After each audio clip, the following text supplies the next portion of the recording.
Okay, we're going to go on to public hearing item number 5. It's a public hearing of the City Council consideration of an application for adjustment to the city's sphere of influence and annexation of properties located along Bailey Avenue. Planning Manager Lucille Breeze. Thank you. Good evening, Mr. Mayor, council members. As the mayor described, we will be discussing this evening council direction regarding a request for annexation for 2 properties within the Bailey Avenue corridor.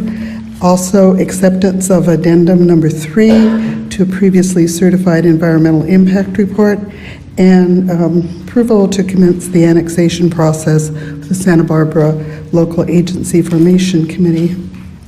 The council is being asked to hold a public hearing, consider the material presented in the staff report, accept addendum number 3 to the general plan update environmental impact report, accept the fiscal impact study dated June 23rd, prepared for the project by Stanley Hoffman and Associates, in compliance with the land use element of the general plan, and adopt resolution number 6013/17, directing staff to proceed with the annexation application to LAFCO, or to provide alternative direction. Your staff report highlights the background of this request, which was received by the city in December of 2015. The council heard the item first on April 5th of 2016, and there was an adjustment to the original request that occurred in June of 2016, which separated the previously submitted development plan and just requested that the city go forward with the process for boundary modifications and sphere of influence through LAFCO. The city has worked with the applicants, and as the background shows, we have prepared the necessary information to bring forward to council. The proposed project is 2 separate areas of the Bailey Avenue corridor, the northern area, which is approximately 40 acres just south of North Avenue, and the southern area, which is commonly known as the Bodger property, is a little over 100 acres, and that's located just south of Ocean Avenue.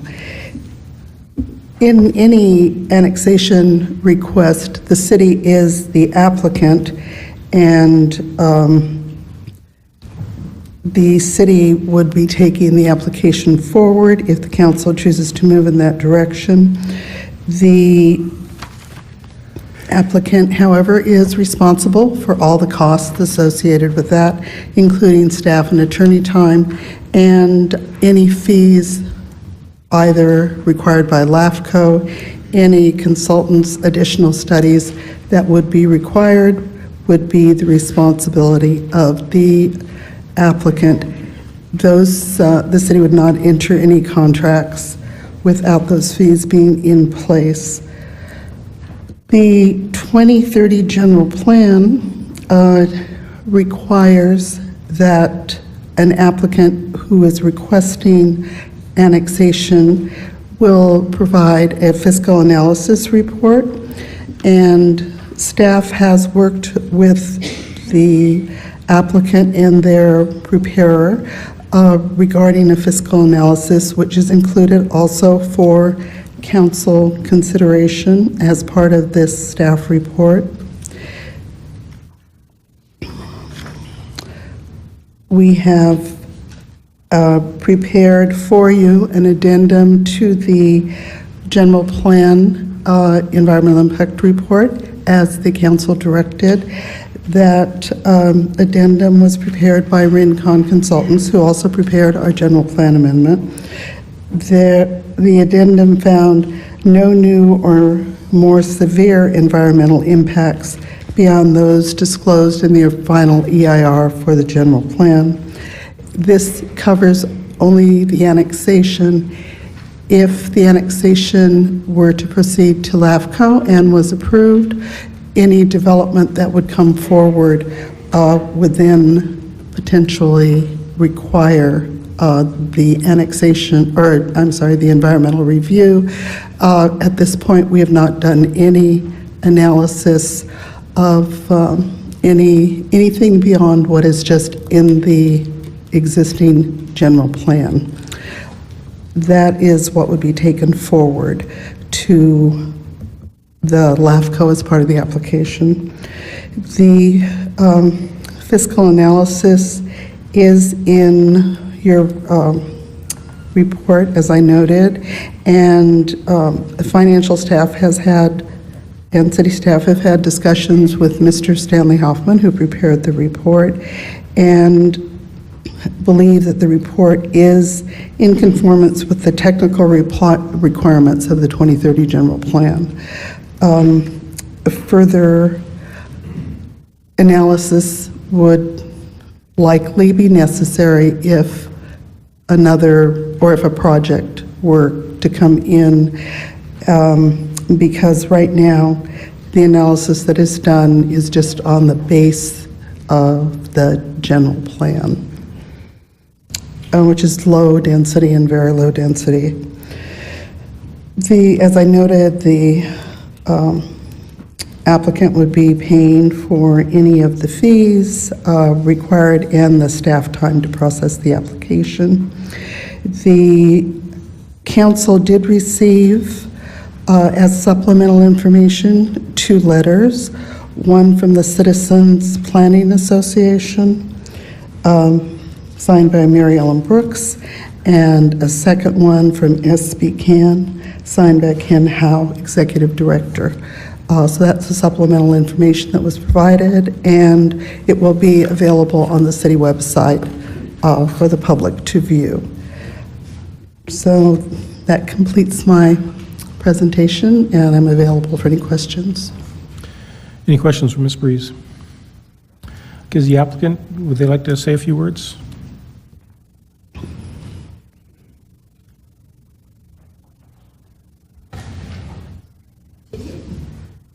Just as a reminder, excuse me, sir, just one second. As a reminder, some of you are coming in late. Just to let you know, if you're here for items number 6, 7, 8, and 10, they have all been pulled. So if you're here for those items, they've been pulled for a future meeting. Okay? Go ahead, sir. Mr. Mayor and Council, I'm Tom Figg. I'm representing the proponents. That is the Bodger piece on the south end and the Bailey on the north end. We're merely carrying out what you directed staff to do about 1.5 years ago. It's been an adventure.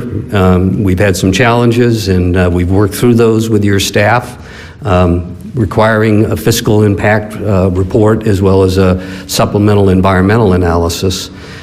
So we're here really to carry out what you already directed. The subtlety here is that we're simply carrying out what you've already decided, both through the general plan, the 2030 general plan.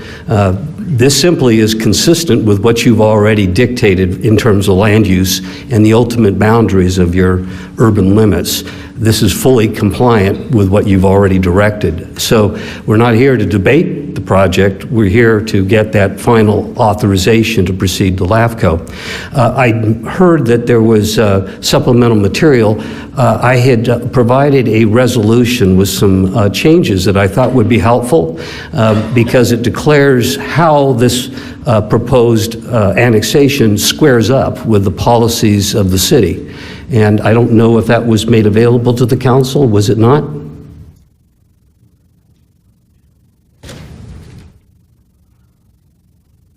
We did not provide any additional information. Mr. Figg rewrote a portion of the resolution that was presented to the council. I do have a copy we can provide to you if you would like to see it. That's unfortunate. I think it would be helpful. It clarifies, it connects the dots, so to speak, in terms of compliance with your urban limit boundaries, the fact that the environmental analysis has concluded that there is no new information that wasn't already considered by the City Council as part of the general plan adoption process. The fiscal impact report shows a positive impact for both the county and the city's benefit. We think that those are important findings that should be declared as part of your resolution. We also are hoping that you will support, not just authorize, the filing of this annexation application, and to basically give direction back to staff to fulfill the mandate of the City Council so that we can expect a timely filing to occur and to be consistent with your desires. So I'm sorry that you weren't able to get that information. We only today received the two letters that were just introduced earlier, so I'm surprised that you didn't get the resolution. I'm sorry for that, but I would ask that perhaps your staff make copies available to you. I don't want to hold up the proceedings, but I think it is important that you declare as part of that resolution some of these findings that are, I think that staff kind of glossed upon those in their staff report, but this really solidifies how this project lines up with your policies. So I would ask that you consider that. I'm sorry for the awkwardness that you didn't receive the red line copy. I do have a copy myself, and I'll be glad to give it to your clerk if there's the opportunity for you to pass it around. Doesn't change the outcome, but it clarifies, again, how this project squares up with policies you've already adopted. With that, we do have the financial consultant here. If you have any questions regarding the fiscal report, the environmental work was done under the direction of your staff. And then we also have the applicant, the owner's representatives here as well. So we're here to answer any questions you might have. Thank you. Ms. Breeze, I guess to be fair to the applicant, I think it'd be appropriate that we make some copies and get a copy of your memo or whatever it is to the council probably sooner than later, so we can have a chance to take a look at that before we deliberate. So, thank you very much. Okay. Any questions? Any questions? I have a question. Yes, Councilor Mr. Fig, you know, it sounds like you've done a lot of work and you guys have done your due diligence. At what point and at what time frame was your work completed, and how long have you been waiting since you've completed all the items that have been asked by staff for us to move? Well, it was April, I believe, last year when you directed staff to package the proposal to get it in a position for submittal to LAFCO. We had to do additional work that wasn't expected, but we did satisfy what staff requested. We've had several versions of a fiscal impact report, and that had to be revised to meet the requirements of staff. We also didn't believe that any further environmental analysis was required because we're not changing anything from what the general plan already says. But we did adhere to their request, and that was prepared, and it added some time and expense to the process, but we've accepted that responsibility and we're ready to move forward. So it's been over a year. over a year that you guys have completed Just to your get it to the analysis. point of submittal. But Okay. I mean, of course, this whole adventure has been several years before, including the general plan process that ultimately decided what the urban limit boundaries would be for this area. And sir, my concern is that we've already given direction to move forward with this project, and I'm just wondering about the timing and why it's taken so long to get to this point.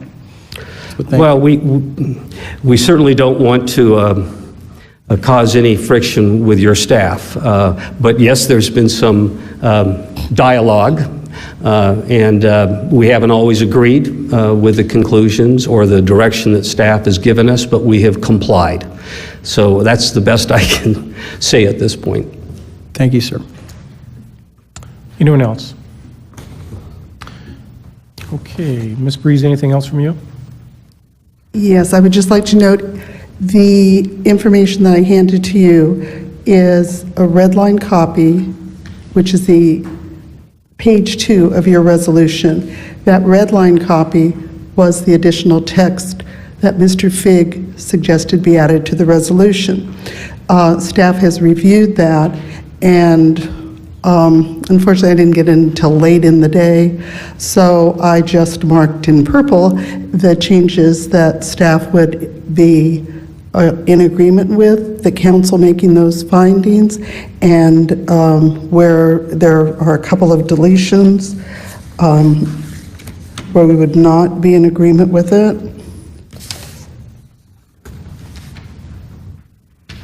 Basically, we could go, if you look at section 4 of what Mr. Fig has suggested, he's saying, based on substantial evidence in the record, the City Council does hereby declare that Bailey Avenue Annexation Number 76 boundary adjustment A conforms with all policies of the current adopted Lompoc 2030 General Plan. And what we would suggest as a revision would be conforms with all the relevant technical requirements of the current adopted Lompoc 2030 General Plan. We would agree with B and C and would state that having D, we don't know what the actual fiscal impact benefits to the city and the county until we've gone through the actual negotiation with the county regarding that. So we would recommend at this time that D not be included as a finding from the council. Under section 5, based on the findings and declarations set forth, the city council, we would just suggest direct staff as follows. A is the city manager is directed to prepare, execute, and submit all required LAFCO application materials. B, all fees associated with the boundary adjustments as prescribed by LAFCO, and we would include and the city, which will then cover, although the applicant has agreed to all the costs, that would put that statement into the resolution. And then as C, the foregoing actions shall be accomplished in a reasonably timely manner, and leave off the rest of the sentence. So those would be the recommendations that staff would make to adjust the resolution, if that is what the council would like to see. Any questions for Ms. Breeze on that? Ms. Breeze, has this process moved forward in a timely manner in your opinion? Or has there been a delay because of one circumstance or another? I'm just wondering why it took so long to get to here. In the background, Councilmember Vega, we do show the time steps that were taken. And yes, I believe it was in a timely manner. There were events, as Mr. Fig indicated, where there were discussions between the city and the applicant and regarding various environmental impact issues or financial issues. We were directed by council in April to move forward with the appropriate environmental document. The city felt that the most appropriate environmental document would be an initial study to look at whether there actually were impacts. That was commissioned by RINCON and completed. Those dates are in your staff report. We then moved forward as a result of that initial study to prepare the addendum. So each step was taken in a timely manner. I got you. And I think one of my other questions were any letters of opposition or anybody that's against the annexation process. Has this caused any delays in the process moving forward as far as any opposition that you've received? No, the only information that we've received, we received these two letters just today or yesterday or today. These are very recent letters that they were well after the preparation of the staff report, so we provided them to the council as soon as we could. Yeah, I got you again. Yeah, thank you so much. Councilor Starbuck. Just a little question here on 5C. Why would you add reasonably in there? Because we're going to be in a reasonably timely manner, just So there's a It's a difference between a descriptor. reasonably and timely then there. It just seemed a little odd to me. Mr. Figg, this is the first you've seen of the pen and ink changes to your submitted resolution. Do you have any qualms with what is on this resolution here? Thank you for asking. That's why I offered the language, is that it's this kind of watering down of intent that we would like to solidify so that staff has a clear direction and intent of what the council wants to see done. Technical requirements rather than policies, what does that mean? You have policies in the general plan, and this annexation squares up to those policies, so why change it to technical requirements? Fiscal impact. We did the report that was asked of staff. It's been reviewed by your financial staff, and it concludes that this will result in a positive outcome. Now, if we want to, we're not here to negotiate with the county. That's really a function that the city will engage in. But the point being is that the project will result in a positive fiscal impact. What's wrong with item D? If you want to say for the benefit of nobody, fine, but the reality is you have a positive fiscal impact. I think that's an important finding. After all, we had to spend a good bit of time and money developing that analysis. Shouldn't we declare what the outcome is? So I'm a little concerned. Why avoid the very facts that we've been asked to provide? I think an important part in Section 5 is to express your feelings about this annexation.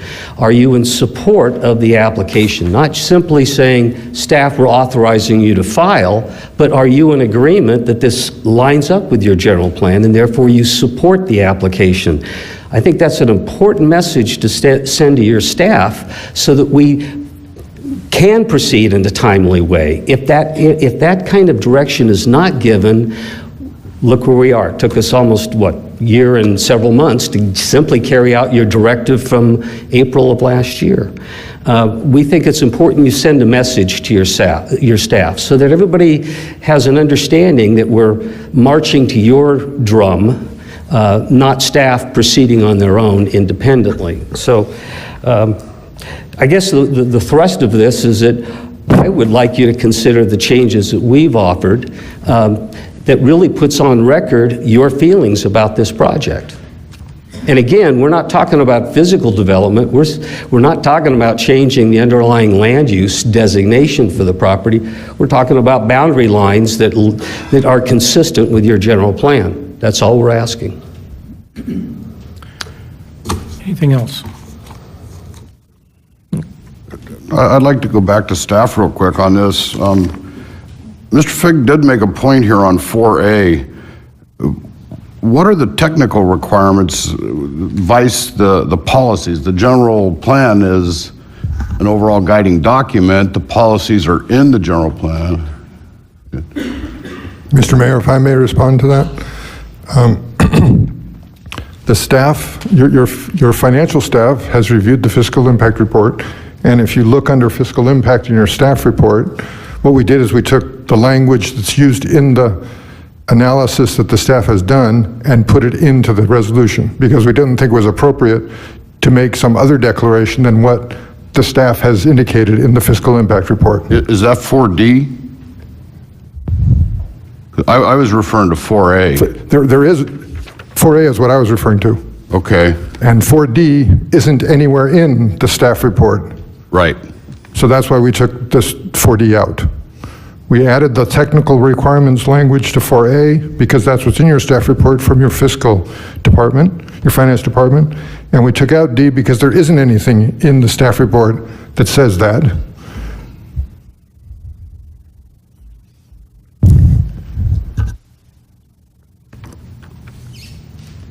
Okay, so relevant policies are relevant technical requirements, and it's almost like a play on words here, I think. Okay, anyone else? Thank you, Ms. Breeze. We'll open this up for public comment. And from the public. Oh, I'm sorry. Yes, I'm sorry. Hold on one second. Thank you, Mr. Mayor. It just seems odd to me that one of the reasons it took extra time to get to you was the requirement to do this additional fiscal analysis, and yet we're not willing to state what was concluded as a result of that work, the time and the money that we spent at your staff's direction. And we're not going to say what the report says, which is there will be a positive fiscal impact. You go ahead and strike out city and county, because we don't know how that pie is going to be divided up. But the reality is it's a positive fiscal impact. You've been asked to accept the fiscal report. All I'm suggesting is that you include in your resolution the findings that came from that report. And so I'm perplexed as to why there's a fear factor to declare that which you asked us to perform. I think it's helpful for the public. Certainly it would be helpful to LAFCO to be able to see these findings very succinct in your resolution. So I'm perplexed as to why there's a hesitation to do what's been done. Okay, if I may, Mr. Mayor, I don't want to get into a debate. I guess I'll wait until you're ready to say you're not going to take any more public comment before I give more input. I'm sorry, say that again? I don't want to get into a debate. Sure. So I'll wait until you're sure you're done with getting public comment, and then I'll make my comments. Okay. We are going to open up public comment right now. Public, come forward.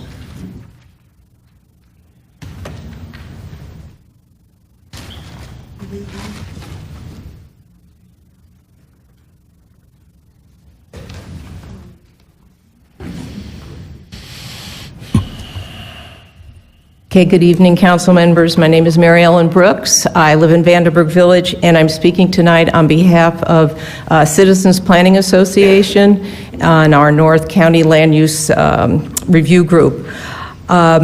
Citizens Planning has monitored this proposal for the annexation of Bailey Avenue for almost 10 years. I don't want to go into merits of the project. That'll be done at a different time. And my concerns are more focused on process, and I think I'm hearing a little bit of that right now. Our group only got to see the addendum, I believe it was Thursday. I did speak to staff. I want to thank city staff for being very helpful to me today to make sure I had my information correct. But the 67-page addendum was published, I believe, midweek last week. We did read that staff has determined that according to the CEQA guidelines, this addendum did not require any additional review because it only contains minor revisions. After going through the 67 pages very quickly, I think we would disagree with that. We noticed that the project description is very different from at least the original project description that we studied many years ago. The new proposal now includes an industrial component.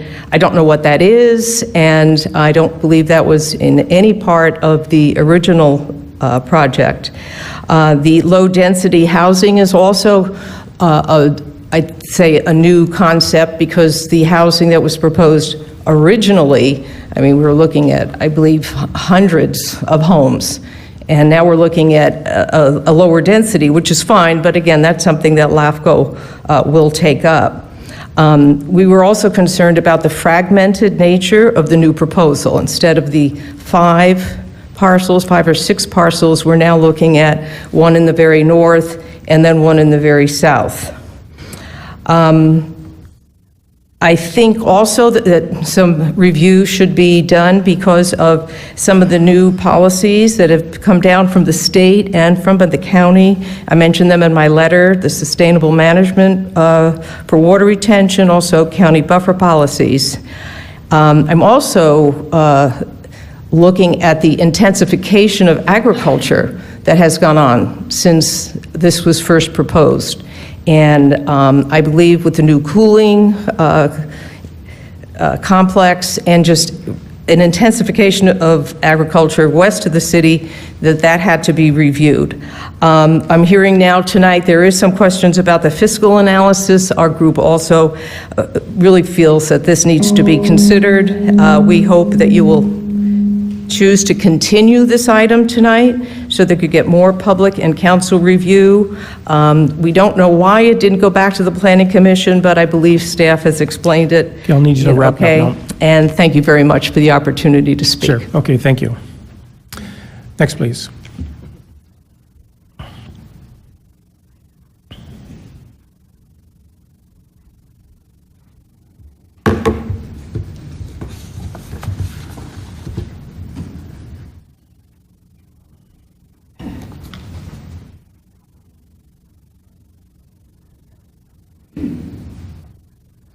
Hi, I'm Scott Summers, resident of Lompoc. I live in the Crown Point development. I am vice president of the HOA, and I've been monitoring this development of the Bailey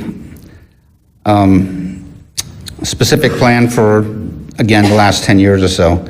So one thing that our people in where we live are very concerned about is there's nothing in that plan about doubling the width of Olive Avenue.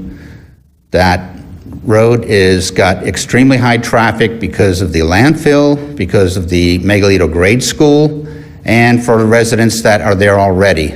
And there's no allowance made for widening that road, and that is unacceptable.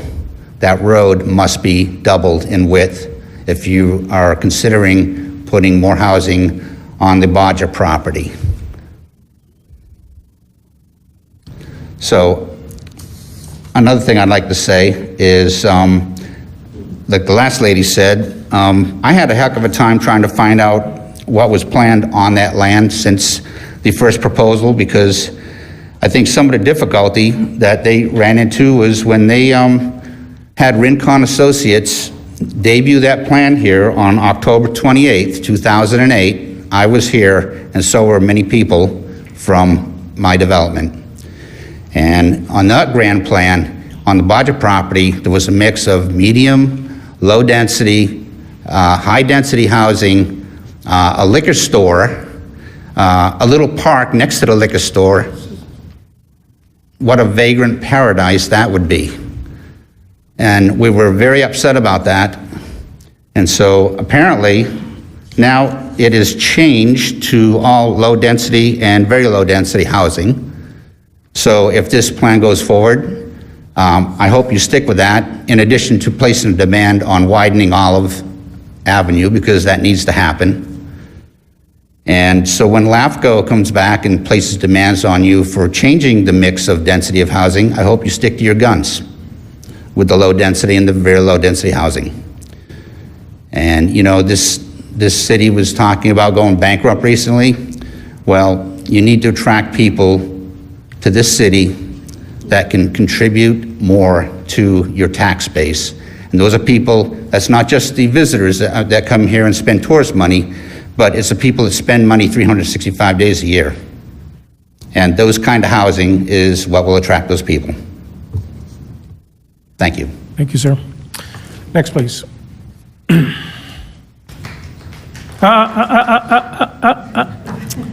I thank you for your enthusiasm, but we'll avoid that. Thank you. Good evening, Mayor Lingle and council members. I'm Ken Huff, representing the Santa Barbara County Action Network, or SBCAN. I'm a resident of Santa Maria, but I'm representing the membership of our countywide nonprofit. For 15 years, SBCAN has worked to promote social and economic justice, preserve environmental and agricultural resources, and help create sustainable communities. Yesterday, you received a letter from me urging your council to not accept the addendum number 3 to the EIR or the fiscal impact study, and to not adopt the resolution initiating the sphere adjustment and annexation.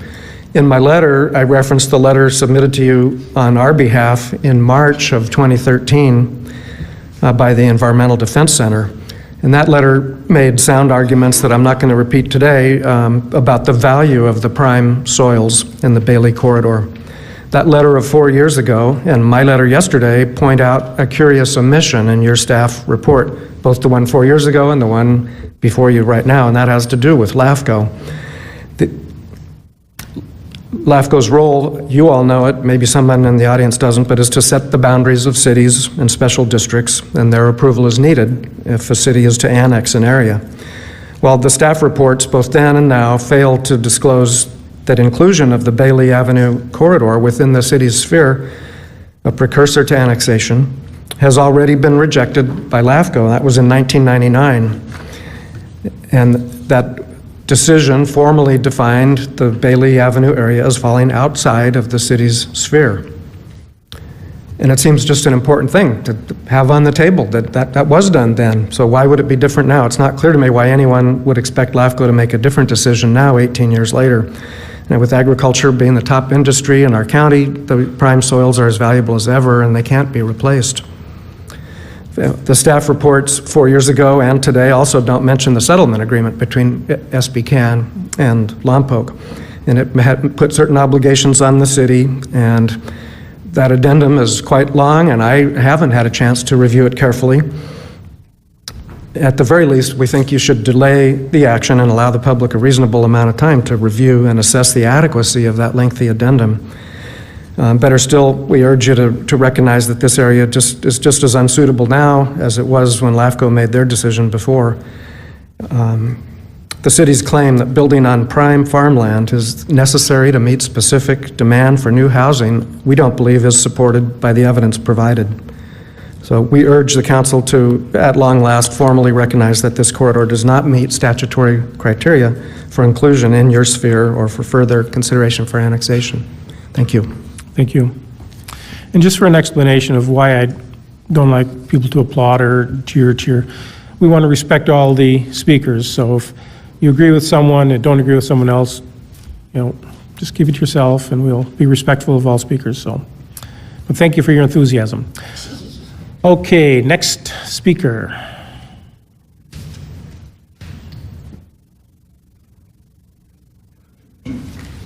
Good evening, Mayor, City Council members. My name is Annalena Van Dyke. I'm the president of the Lompoc Valley Association of Realtors. I don't think I have to tell you that we have a huge housing crisis here in Lompoc. We have not enough homes to go around for the families that need them. I'm watching communities around us flourish. Builton, Goleta, Santa Maria. Those communities have all been pro-housing. And I think that we need to move forward with this, and we need to do it right now. I'm asking that you accept addendum number 3. I'm asking that you accept the fiscal impact study and adopt resolution number 6013. I ask that you move in favor of this evening. Thank you for your time. Thank you. Next, please. Okay, seeing no one rise, we're going to close public comment. Oops.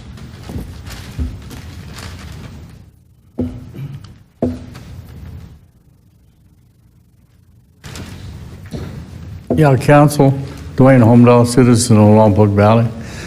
It's been interesting. I wasn't going to get a talk, but I really appreciate the last person making a comment. We do need housing. And all I hear is that the count of the city's holding things up here and there. They can't get it down, go down the road. They got to get, we need houses. Last I heard, we didn't have more than 34 that were for sale. There may be more or less. But you got to get this stuff on the road and get it going down the road. Budget and that property, we looked at it over a year ago, said let's go ahead and finish the project, let's get it done.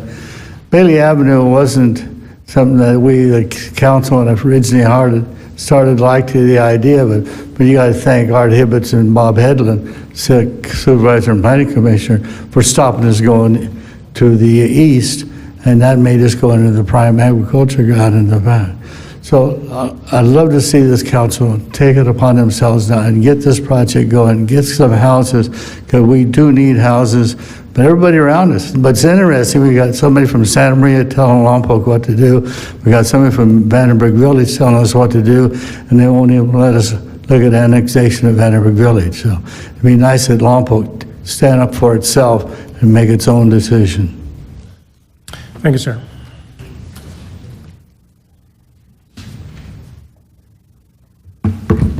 Maria Ginniga, citizen of Lompoc. Good evening. I wasn't going to come up here, but then I just recalled, I was interviewed a couple of years ago by the company that the city hired to talk about and get an input on the general plan. And I received a copy of the general plan, and I was very concerned at the fact that Lompoc is still being viewed as an agriculture community. And it's great to have, I'm not against agriculture, but I am against the low wages that come along with agriculture. I don't know if you're aware, there's many buses in our cities parked in the local hotels. Those are workers coming from out of the country that are taking over the agriculture employment from our local residents. I have talked to people I know that work in the agriculture business. Some of them have been laid off because they will question their bosses and say, hey, why aren't you paying us more? Why do you have to bring people from out of the country? If you just paid us a little higher wages, you wouldn't have to bring people. Their response was, if you don't like it, you don't have to come and work. So agriculture, I think we need to put more value in the sense of the worker and the wages, because like a gentleman said, we need people, in order to make our city more successful economically, we need people to earn higher wages, spend their money here, and also be able to bring tourism into our community and be able to offer more things to do. But hearing people come from SB Can and from other places saying we need to protect our agriculture fields, I think it's time that we look at the overall picture, both economically as well as what's beneficial for our city. Thank you. Thank you.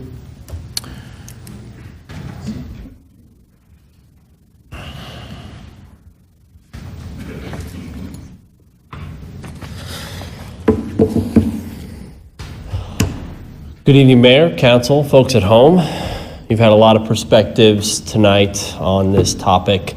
Bringing mine as a local business owner and a citizen resident of Lompoc. We just bought a house in November of last year, but there was not much on the market at the time. I think we got very lucky with our situation. We happened to find a home for the right price at the right time. There was many other offers. I just think we got really lucky. But people that are in my wife and I situation that may be looking for the type of housing that this project could provide may not be as lucky as we are, and they may not be able to move to this town and spend their money here. And there's been a lot of different perspectives tonight. I agree with a lot of the ones saying that we need people here that are going to help contribute to this economy. As a local business owner, the more customers, the better, right? We can't thank Lompoc enough for helping our business grow the way it has in the last 2 years. But if our residential homes and our family-sized homes aren't growing in numbers, we will stagnate at some point. We can only have so many customers, but we need more family homes. And in the reading I've done for this proposal, it seems that at one point it was planned for some high density, and then that was pulled, and now it is low or very low density residential. I think my only thing, I'm in support of this proposal with the condition that we try to stick to the low density or very low density residential housing. Thank you. Thank you, sir.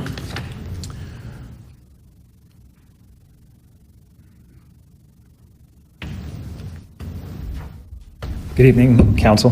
My name is Jordan Olson. I'm a resident of Lompoc. I live in Crown Point, which is right next to the Bailey, or the proposed Bailey Annex. I do agree that Lompoc maybe does need some more low-density housing. I just want to express my concern as a father of 3 young children. We live right near Olive Avenue, and it is very congested, as one of the previous speakers noted. They use Olive and South Z Street as a turnabout to drop their kids off at Miguelito Elementary School in the morning.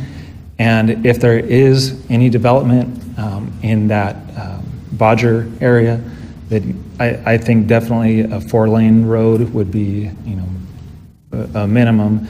I also want to point out the need for open spaces, and I'd like you to consider the parks. I know there's some open space on South V and Olive, and it was about a year, maybe 2 years ago. It was very nice, decomposed granite and some wood and this and that, and it's totally overrun with weeds, and this is like 2 years later. So if somebody's going to develop this property, I know in the proposal it said that there may be an HOA and they would likely be responsible for maintenance of a bike path or whatever the case may be. But our experience with that open space and the closest park, which is Westvale Park is totally overrun with weeds. And I know we've had to call the Parks Department just to get that place to be at a usable condition. The slides have been broken. So again, if there is going to be development, I hope you guys will consider making it some formal requirement for the developer to provide open space or park area and maintain that space. Thank you. Okay, thank you. Anyone else? Last call. Okay, we're going to close public comment on this. Bring it back to the council. Oh, yes, Mr. City Attorney. Thank you, Mayor. The comment I'm addressing is whether or not the council should make a declaration regarding the fiscal impact report. My recommendation to you is the fiscal impact report is a document that speaks for itself. You don't have to say what it says what it says. And you have your professional staff who have reviewed it and didn't come to a conclusion specifically as outlined in this section D. So I would recommend that you not include language that says you are declaring that it provides the evidence to saying that it does provide, and let it speak for itself, because it's going to be part of the packet that goes to LAFCO. The fiscal impact report will be included, and so LAFCO will have it. You don't need to make a comment on what it says, because it says what it says. Thank you, sir. Okay, now bring it back to council. Councilmember Mosby. If I can, to the city attorney, in the red line section, section 5, we're proclaiming our support. If we pass this motion, wouldn't that basically already do that? Right. You don't need to say that either, because you're obviously passing the resolution. Right. And then on C, 5C, again, the reasonably and the timely manner is, what do you see they're both kind of the same word, are they not? If I was going to get rid of one of those words, I'd get rid of the timely, because I would be concerned, based on my experience with, and I don't mean to be pejorative, but because of some of the comments that were said tonight, and I know the facts that happened because I was part of them, the staff was not delaying this project. There was good faith differences of opinion as to what the attorney for the developer thought was necessary and what I, as your legal counsel, thought was necessary. Ultimately, the developer's attorney agreed, apparently, because they did what it was we had been saying from the beginning to do. And each time we made a comment, they would hem and haw about it, but then eventually they would do what we had suggested they do. I'm not saying they wanted to do it, but they did it. So I'm concerned with any words in here that I could see them using to say, you're not doing it timely because da-da-da. So I thought it was helpful to put the word reasonable so that everyone would be given the rule of reason and people may relate better to each other that way. I just see that both those words has led to interpretation. A missile launch to the moon is timely, 10 years, right? We did that, right? Reasonable? Like I said, they both said a line of interpretation, which you might deem reasonable, somebody else might not. What you deem timely, or I deem timely, someone else might not. So they're kind of one and the same, I think, as well on there, but I got you. I just wanted to, thank you. Councilmember Vega. Mr. Benoni, how would you recommend us move, if this resolution moves forward, to direct staff to move forward in a more expedient manner so that it's just not put on the back burner and just freewheeling, so to speak? So do you have any recommendation on verbiage on how we can do that to hold staff accountable for moving this thing forward, or put some sort of a priority on it should it prevail? I know you want to put reasonably and timely, but you don't want to put any teeth in it. Councilmember Vega, I don't want to sound disrespectful, but your comments are based on an assumption that the city staff did something to delay this project, and that's not factually true. The city staff didn't do anything to delay this project. The thing delayed, there were several things that happened. One was the developer decided to change the application. The application came in with a certain kind of development, then the applicant decided to change the application, so we had to go through another review of how we were going to deal with that. When the first application came in, we asked for them to prepare what CEQA requires, which is called an initial study. They objected to doing that. Eventually they did it, agreed to do it, agreed to pay for doing it. We had our consultant do that. The initial study indicated we needed to do an addendum. We went through a couple of rounds of whether or not they were going to be willing to pay for the addendum, but they did pay for the addendum, and it was done. The fiscal impact study was done, and the language in the fiscal impact study that we received may have been similar to what has been done in the past, but when you look at your general plan, it didn't comply with the general plan. So we said we need to have a revised fiscal impact. We went through some negotiations on that, and eventually we got the corrected fiscal impact. So if you accept the fact that staff didn't delay in any way, and we brought it to you as soon as we could get it in shape to bring it to you, that's what we did. If you want to make sure that the staff doesn't do something to delay it, and you feel it's necessary, add a sentence that says, and the city staff won't cause any delay to this project going forward. I got you. But it hasn't in the past.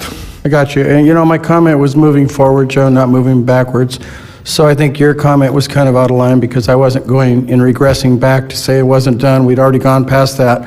So I'm saying in the event this resolution was moving forward, it does pass. I was asking for your advice on how we would hold staff accountable in a timely manner for the public to know that it's moving forward in a timely manner, because we just went through this verbiage with Councilman Mosby about reasonable and timely. So I'm just asking for your advice on what we would do in that case. What would be a better word? Reasonably, timely? We're just going to move forward? Do we ask for maybe quarterly updates, or what would you recommend? In paragraph C, I would recommend either adding the word reasonably, so it'd be a reasonably timely manner, or delete the word timely and add in a reasonable manner.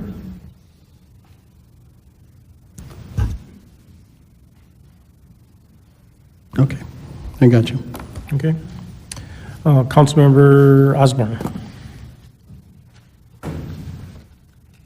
First, I want to thank everyone who showed up with their concerns about what we should do as a community. Unfortunately, this property is not ours to have any prerogative over yet. It has not been annexed, so any of the things that we require of a planned community can't be applied yet until it's annexed. Once it's annexed, there are tons of things for them to go through regarding zoning, planning, building, and that will be a very long process in and of itself. And yes, I'm just as concerned as any of you about maintaining very low and low density housing, because we are at a loss for middle income housing and executive homes in our community. So that being said, if and when this is annexed, yes, we will make sure your concerns about traffic congestion, safety, parks, high versus low density are all addressed. That is completely on my mind. The fact that this is being paid for by the developer, the fact that the developer is aware of the history of LAFCO and is still willing to move this forward, this is just our responsibility. The only person who can make this application is the city, but it is the developer who has chosen to move this forward. So ultimately, this is actually LAFCO's decision once we say, yes, we'll make the application for you, and all of our costs are covered. So LAFCO is the decision maker once we agree to put it forward to them. And until that decision for annexation is made, we have no further comment on it. And I expect staff to do just what they have done, and that is protect our concerns as a community regarding that annexation. And so yes, I appreciate the fact that they took the time to require these additional documents as part of that initial procedure, given the developer has changed their mind and changed their plans, and we don't have a defined plan yet. So this was the best due diligence we could do with what was presented to us as a result of asking for that to move forward.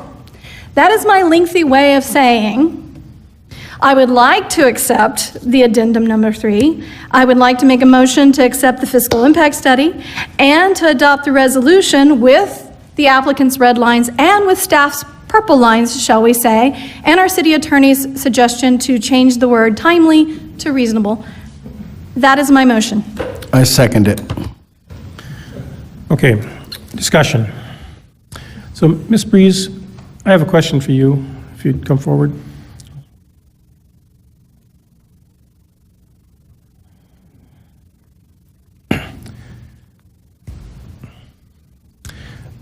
I think everyone knows that we have several developments that are already approved for a number of homes that can be built.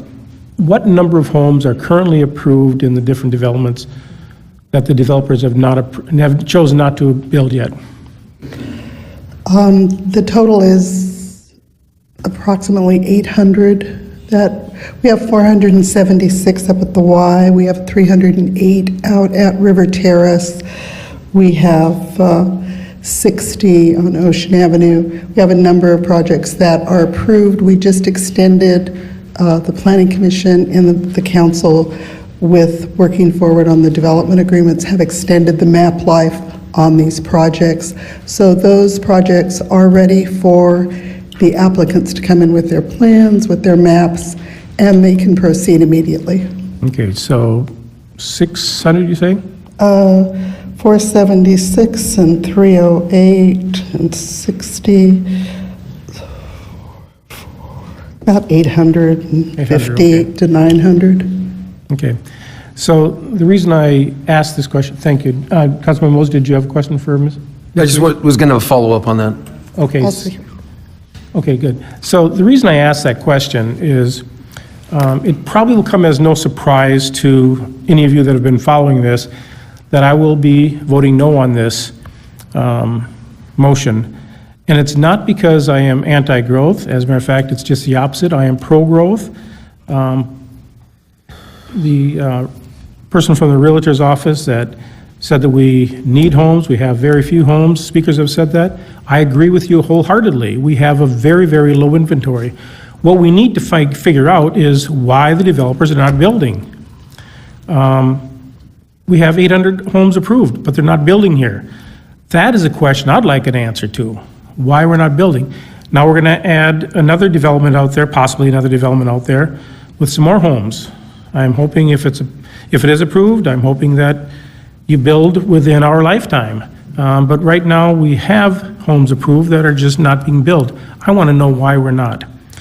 So honestly, I don't see the need to put additional approved homes on the market. So I'll be voting no, but I just want to explain why I'm voting no. It's not that I do not like the project. It's not that I do not like growth, just the opposite. The other reason, well, it doesn't matter what the other reason is, LAFCO. I really doubt if LAFCO is going to approve it anyway, but that's out of our control. All we have, as Councilman Rosborn indicated, all we can do is move it forward, and it's up to them then. So that's my comment. Councilman Mosby. Yeah, Ms. Breeze, a follow-up on, those projects are pretty old, are they not? How long have they been on the books? Oh, they've been on the books for some since 2005, 2008, but we have, the developers have come 10-ish years or so, forward 10, 12 years. requesting So obviously there's maps. yeah. So obviously, yeah, we have updated them, right? So, but they're still there's obviously some issues going on, and it would be nice for them to move forward with, but I think to count on those being developed tomorrow or anytime in the near future, we hope they do, but they're not happening. So I think it's important that we look forward to a project that I know somebody's been working on for quite a few years, but is hungry to move forward with us. So I just want to say, yes, I hope the other guys hear this, and hopefully these guys can start breaking ground and set a trend for this town, and those vacant infill areas can get filled up. So, so I'll be in support for this. Any other comments? Okay, we have a motion and a second. Let's vote. And that passes 4-1. Congratulations. Okay, we're going to take a 10-minute break.